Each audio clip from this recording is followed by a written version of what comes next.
جب اولیاء خدا خدا کی بارگاہ میں جاتے ہیں اپنے آپ کو بھول جاتے ہیں.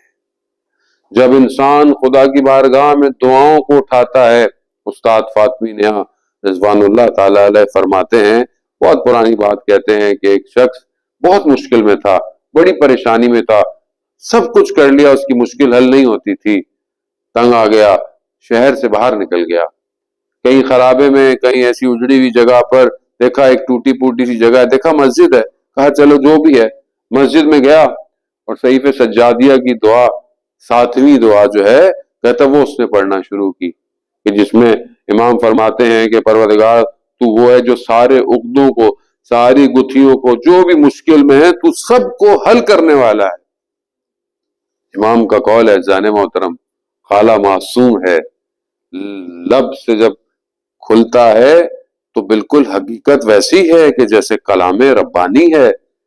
اور ظاہر ہے جب اس پر انسان عمل کرے تو کیا، کہا میں اسی گڑ گڑاہٹ میں یہ دعا پڑھا تھا تو ایک عجیب کیفیت میرے اوپر طاری ہو گئی اور مجھے محسوس ہوا کہ میری کوئی بھی مشکل نہیں ہے، مشکل میری حل ہو گئی. کہ جب انسان اس کی بارگاہ میں جاتا ہے، اس کی حمد و ثنا کرتا ہے تو اپنے آپ کو بھول جاتا ہے. بالکل ایسے ہی جیسے کوئی بچہ آئے اپنی ماں کے پاس، اپنی مشکل لے کر آئے، اپنی حاجت لے کر آئے کہ مجھے یہ چاہیے، مجھے ضرورت ہے، اور وہ آ کے اپنی ماں سے یہ حاجت کہنے لگے، اور ماں اس سے کیا کہے، بیٹا کتنے پیارے لگ رہے ہو، تمہاری آنکھیں کتنی خوبصورت ہیں، تمہاری آنکھیں کتنی بادام کی طرح ہیں. اور بچہ بھول جائے اور مشکل کو بجائے اپنی ماں سے کہ اماں مجھے بادام چاہیے. یعنی کیا، یعنی غائب ہو گیا خود، یعنی حاجت بھول گیا. مشہور واقعہ ہے، آپ سب کو بھی خدا توفیق دے، مشہد مقدس امام رضا کی زیارت کی. اللہم صلی علی محمد وعلی محمد. جو لوگ جا چکے ہیں بہرحال جائیں، اللہ تعالیٰ بار بار بلائے. مشہد مقدس میں ایک مسجد ہے مولا کے حرم میں، مسجد ہے گوہر شاد. گوہر شاد جو مسجد ہے، جو بہت بڑا سا گنبد ہے، بلو کلر کا اور اوپن ہے، اور ایک بڑی کیفیت ہے. جان محترم کئی سالوں ہو گئے مجھے بندے حقیر کو بھی وہاں جاتے ہوئے، مولانا صاحب نے بھی بڑا عرصہ مشہد مقدس میں گزارا ہے. مشہد اس مسجد کی ایک الگ کیفیت ہے. اس مسجد میں آج تک بھی جو نماز صبح ادا کی جاتی ہے اس کی معنویت دن بدن اضافہ ہو رہی ہے. وہ مسجد جو ہے وہ کیسے بنی کہ وہ زمانے میں جو بہرحال سلطان تھا اس کی زوجہ کا نام گوہر شاد تھا، اس نے جو بہرحال اس بڑے حلال طریقے اور بہرحال شرائط اور رکھ کر ہوئے اس مسجد کی تعمیر کروائی.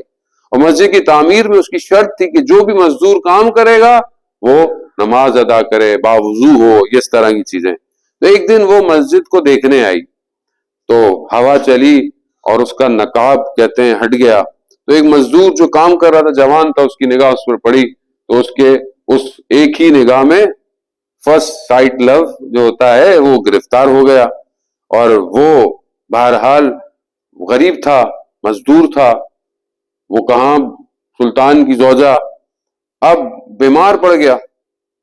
ماں بیچاری غریب سی تھی، شادی سی تھی، وہ اٹھی اور اس نے کہا کہ میں جاتی ہوں. اس نے کہاں جاتی ہوں؟ کہا میں اپنے بیٹے کا رشتہ مانگتی ہوں. تو خوب غریب فقیر شادی سی تھی، اسے پتہ ہی نہیں تھا آئیڈیا. جب وہ گئی تو انہوں نے پوچھا کیوں آئی، اس نے تو بھی جانے دیا لوگوں نے. جب اس کے پاس پہنچے تو اس نے کہا، اس نے جب دیکھا کہ سادے سے، اس نے بولا ٹھیک ہے میں اس سے شادی کر لوں گی، یا طلاق بھی لے لوں گی، شادی بھی کر لوں گی، شرط یہ ہے یہ جو مسجد بن رہی ہے 40 دن تک اس کے محراب میں نماز پڑھے گا.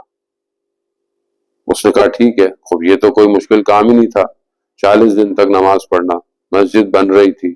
عزیزان محترم اس نے ایک بندہ اس کے پیچھے لگا دیا کہ دیکھتا رہے کہ یہ نماز پڑھا ہے کہ نہیں پڑھا. نماز 5 دن، 10 دن، 20 دن، 30 دن، 40واں دن جب ہونے لگا تو وہ پیغام لے کر آیا اس کا کہ تمہیں 40 دن سے دیکھ رہے ہیں، اب تم جو چاہتے تھے وہ ہو سکتا ہے. کہا کیا ہو سکتا ہے؟ کہا وہی جو تم جس محبت میں گرفتار ہو. ہاں نہیں، میں تو کسی اور کی محبت میں گرفتار ہوں، میں تو خدا کی محبت میں گرفتار ہو گیا.